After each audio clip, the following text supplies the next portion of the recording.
ვლადიმერ პუტინზე ზეწოლაში ამერიკის სენატი ერთვება. მას შემდეგ, რაც თეთრი სახლის ძალის ხმევამ უკრაინაში ცეცხლი ვერ შეწყვიტა, საკანონმდებლო შტომ საკუთარ ბერკეტებს მიმართა.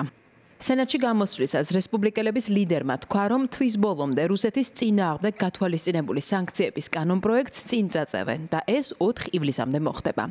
ამით ჯონ თუნი იმედოვნებს, რომ პრეზიდენტი ტრამპის ადმინისტრაციას დაეხმარება.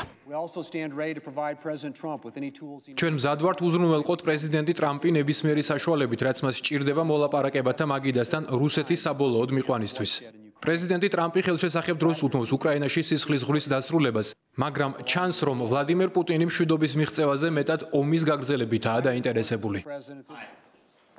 სენატორი ლინსი გრემის კანონპროექტი, რომელსაც კაპიტოლიუმის ზედა პალატაში 100-დან 82 მხარდამჭერი ჰყავს, კრემლისთვის დამატებით ეკონომიკურ დარტყმას გულისხმობს. კერძოდ, 500%-იანი ტარიფების დაწესებას იმ ქვეყნებისთვის, რომლებიც რუსეთისგან ბუნებრივ რესურსებს შეიძენენ, როგორიცაა გაზი, ნავთობი, ურანი თუ სხვა. ამ ზომას შტატები იმ შემთხვევაში განიხილავენ, თუ მოლაპარაკებათა მაგიდასთან ვლადიმერ პუტინის მიყვანა ვერ მოხერხდა. გასულ კვირას კიევში ვიზიტით მყოფი სენატორებისთვის კი ნათელია, რომ ჯერჯერობით ეს ვერ ხერხდება. There are very few causes that will take 41 Republicans and 41 ძალიან ცოტა მიზეზი არსებობს იმისა, რომ 41 რესპუბლიკელი და 41 დემოკრატი ერთ კანონპროექტში მოახედო. დღეს ასე აღარ ხდება. უკრაინის საკითხი კი ამას ახერხებს. როგორც პრეზიდენტ ზელენსკის უთხარით არსებობს ძლიერი ორპარტიული მხარდაჭერა, რადგან ამერიკა ხედავს არა მხოლოდ შეურაცხყოფას პრეზიდენტი პუტინის მხრიდან, არამედ ქვეყნის ეროვნულ ინტერესსაც. პუტინი განაგრძობს სვლას, თუ მას უკრაინაში არ შევაჩერებთ. შემდეგ კი მოგვიწევს ჯარების იმ ტერიტორიებზე შეყვანა, რომელზეც ჩვენი შეთანხმება გვალდებულებს.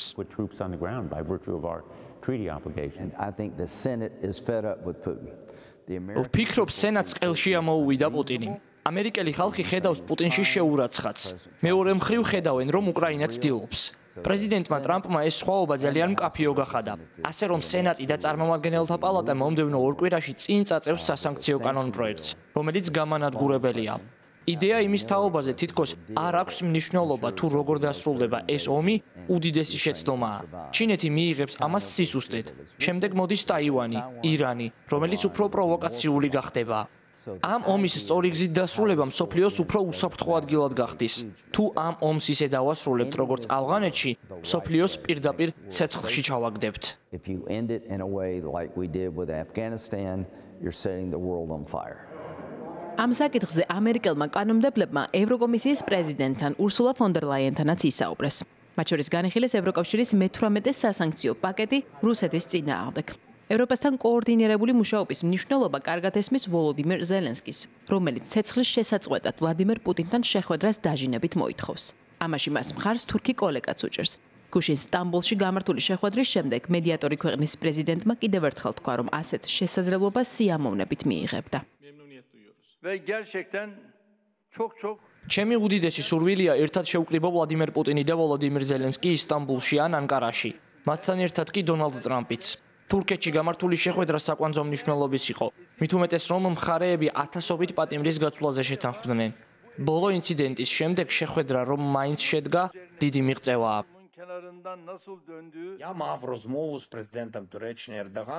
საუბარი მქონდა პრეზიდენტ ერდოღანთან. მან მკითხა თუ რას ვფიქრობ 4 ლიდერის შეხვედრაზე. გულისხმობდა თავის თავს ამერიკის შეერთებული შტატების პრეზიდენტს, პუტინსა და მე. მე მას ვუთხარი, რომ ლიდერების სამიც მხარს ვუჭერ, რადგან მრჩება შთაბეჭდილება, რომ ცეცხლი არ შეწყდება ასეთი შეხვედრის გარეშე. რუსები ამბობენ, რომ მზად არიან 2-3 დღიანი ცეცხლის შეწყვეტისთვის, რათა ბრძოლის ველზე ცხედრები მოაგროვონ. ვფიქრობ, იდიოტები არიან, რადგან ცეცხლის შეწყვეტის მთელი არსი იმაშია, რომ ადამიანების სიკვდილი ავირიდოთ. ასე რომ ხედავთ მათ მიდგომას, მოკლე პაუზა ომში მათთვისვე. შესაბამისად, მე მართლაც მსურს ამერიკელი პარტნიორებისგან ძლიერი ნაბიჯები, სანქციების პაკეტი და რუსეთზე ზეწოლა. სხვაგვარად ისინი უბრალოდ არ გაიგებენ.